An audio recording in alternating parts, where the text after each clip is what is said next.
Bonjour, chère communauté de Book Influence. Je vous remercie de me retrouver pour ce nouvel interview.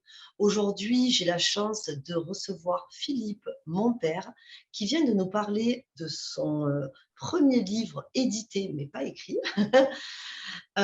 qui s'appelle Le frère de l'autre. Alors, bonjour Philippe. Bonjour, et je suis bien content de participer à cette interview. Merci à toi d'avoir accepté. Nous aussi, nous sommes bien contents de pouvoir faire ta connaissance. Nous sommes ici donc pour venir discuter de ton premier livre paru en juillet 2021, qu'on peut déjà retrouver dans les bacs à livres. J'ai vu que tu le vendais sur la Absolument, FNAC. absolument, la FNAC, Amazon, Cultura, et même en stock dans certaines librairies. Super. Alors, est-ce que tu pourrais, sans évidemment trop en raconter, mais assez, en tout cas, suffisamment pour nous donner envie de lire ton livre. Quel est le pitch de Alors, ce roman? bon, c'est un policier, hein, un polar, dont l'action ou le meurtre, en tout cas, se déroule dans une station de ski à Megève, en Haute-Savoie. Un milliardaire est retrouvé assassiné. Et à partir de là, il va y avoir une enquête, évidemment, avec un commissaire qui va être le héros ou le anti-héros, on verra au cours du livre, qui va mener l'enquête. Et donc, il va y avoir un certain nombre de suspects, un certain nombre de voyages jusqu'à Paris. Et au fur et à mesure, le commissaire va s'apercevoir qu'il est en fait lui-même lié d'une certaine façon à l'histoire de ce meurtre et à l'histoire de ce monsieur. Voilà. Donc, il va le découvrir en même temps que nous, en même temps que le lecteur, en tout cas. Pas en même temps que moi, mais en même temps que le lecteur. Ah, ça, c'est une histoire qui va nous tenir en haleine du début jusqu'à la fin, alors. Alors, voilà, c'est évidemment le but. Le meurtre est en fait connu dès le départ et c'est tout le déroulement de l'enquête. Et évidemment, on prend connaissance du caractère et de la vie des personnages principaux et qui permet en fait de mettre en miroir la personnalité un peu particulière de ce commissaire. D'accord. Et il va découvrir au fur et à mesure sa propre vie finalement, qu'il ne soupçonnait même pas. Ah, intéressant. Ça doit être plein de rebondissements, j'imagine, du coup. Il y a un certain nombre de rebondissements, effectivement, oui, tout à fait. Et du coup, tu me disais tout à l'heure, juste avant qu'on commence l'enregistrement, que écrire un livre, pour toi, c'était mettre des personnages en avant. Donc, Voilà. finalement, c'est quoi? C'est le décor, peu importe le décor. Et toi, ce que tu aimes, c'est les émotions, les personnalités. Oui, alors je n'irai pas jusqu'à dire peu importe le décor, parce qu'en fait, moi, je suis un fan de la montagne, donc c'est pas tout à fait par hasard que j'ai mis le décor à Megève. Mais c'est vrai que, en tout cas, la partie policier, c'est pas l'idée, c'est pas d'avoir un meurtre tous les 3 pages avec des tortures, etc., comme on peut d'ailleurs trouver dans de très bons livres par ailleurs, mais c'est pas voilà, c'est pas mon truc.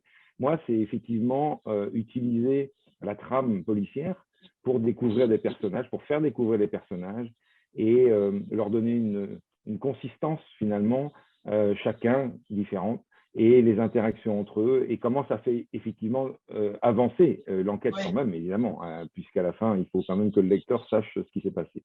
Donc, c'est la psychologie des personnages, mais le Voilà. décor m'importe aussi beaucoup. Quand j'écris, je vois mes personnages dans un certain décor. Donc, je le D'accord. décris. Ah, d'accord, ok. Super, merci pour ces renseignements. Et du coup, ce polar, cette histoire, dans quel domaine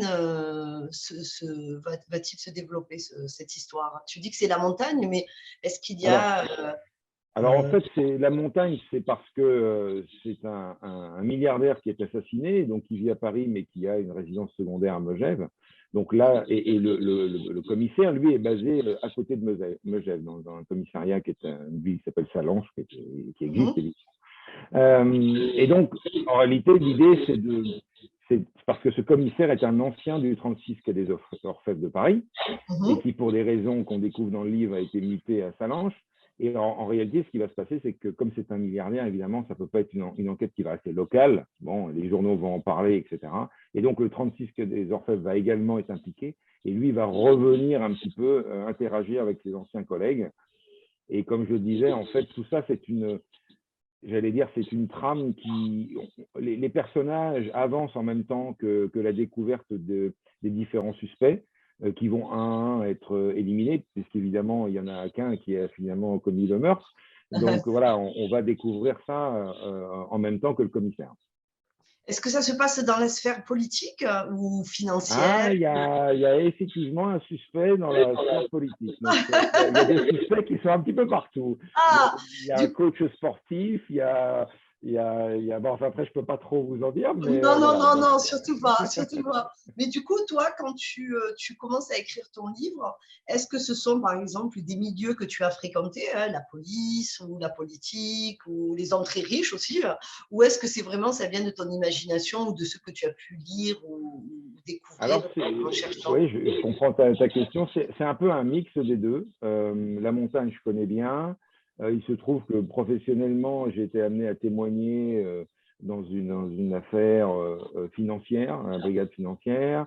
Je ne connais pas de milliardaire, mais j'ai un métier par ailleurs qui m'amène à rencontrer des gens, des entrepreneurs. Voilà, donc il y a un peu de… Oui, je me nourris d'un peu de toutes mes expériences personnelles sans que l'une soit particulièrement exacte. C'est Oui, vraiment oui. voilà, un patchwork de choses qui m'alimentent. Mais je suis un écrivain très lent, donc je mets beaucoup de temps à écrire. Et donc, ça mature, ça change, je reviens. Voilà, c'est quelque chose qui est travaillé, j'allais dire, chez moi. D'accord. Voilà.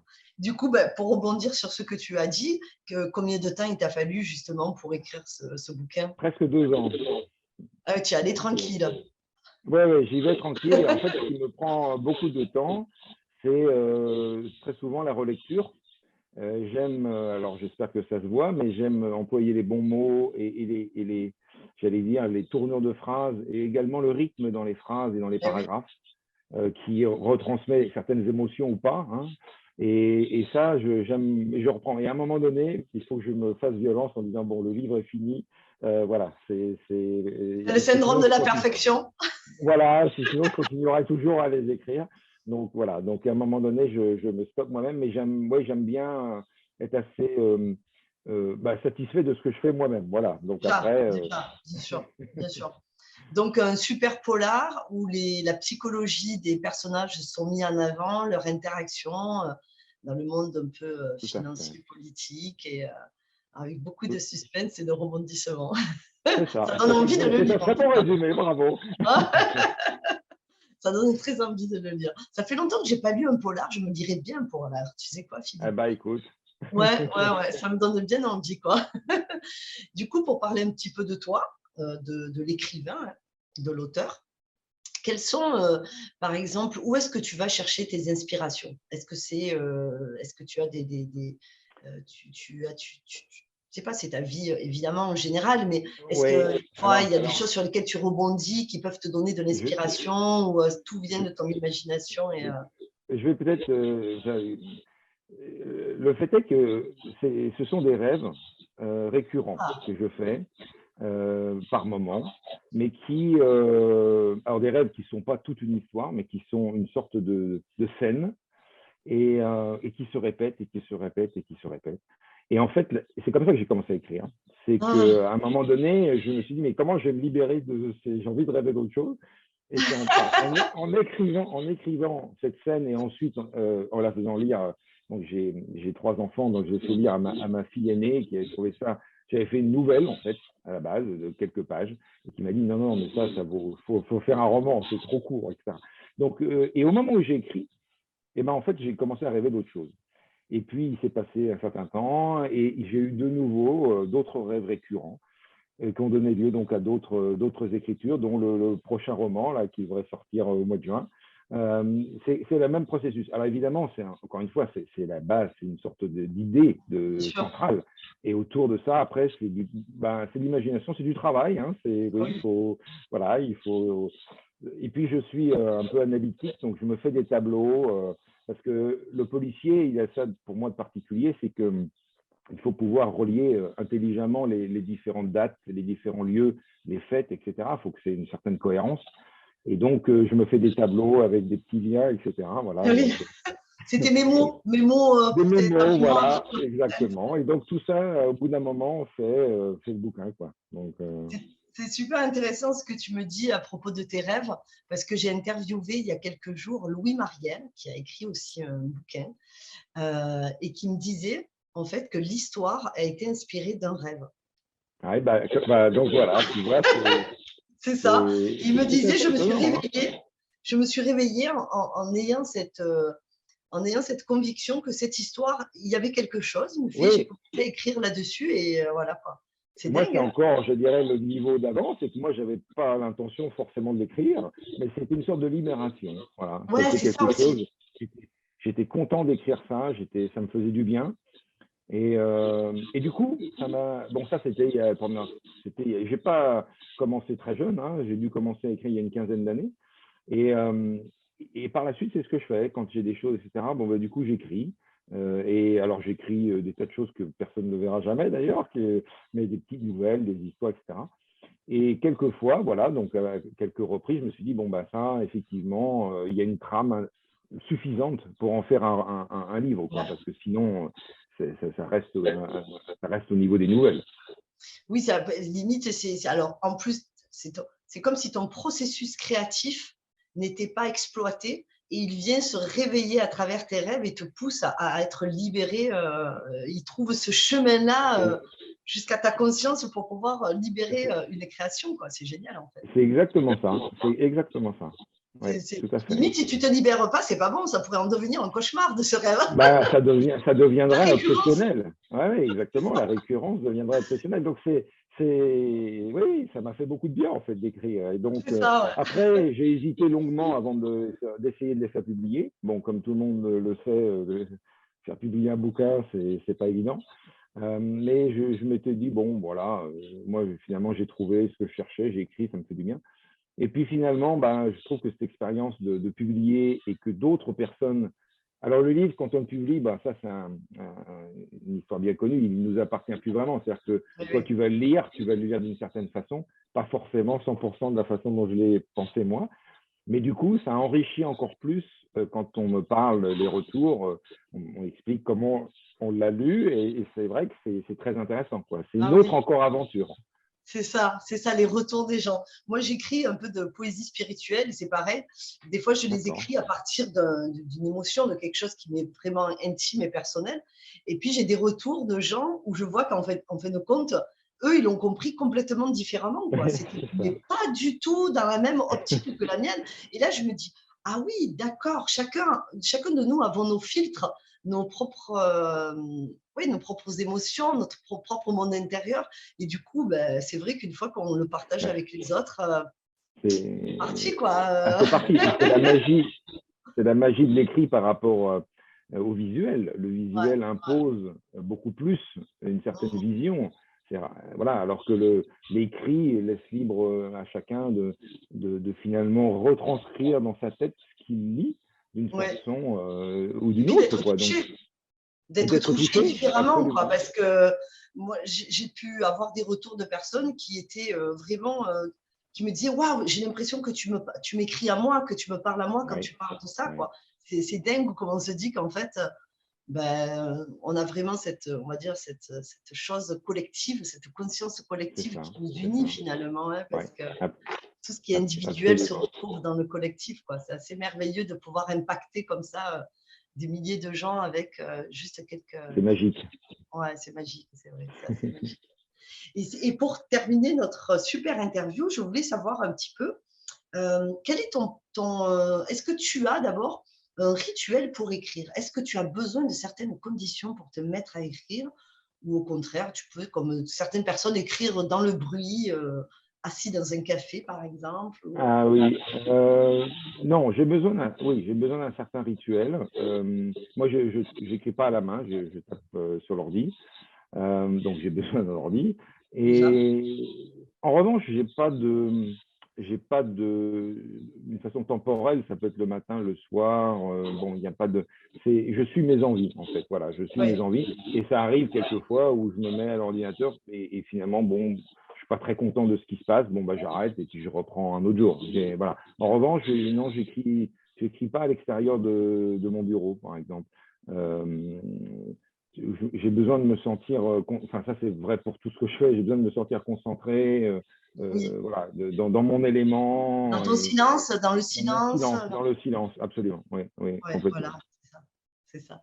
Et oui, chacun de nous avons des besoins différents. Et puis, des fois, on a besoin aussi, en tant qu'écrivain, de connaître notre propre processus créatif, comment Oui, il se oui, déclenche, et être à l'écoute quand il y a d'un coup, paf, avoir quelque chose sous la main pour écrire. Ou, moi, j'ai, par exemple, avec mon téléphone, ah je oui, parle. ouais, ouais, bien Et sûr, après, bien je sûr. réécoute.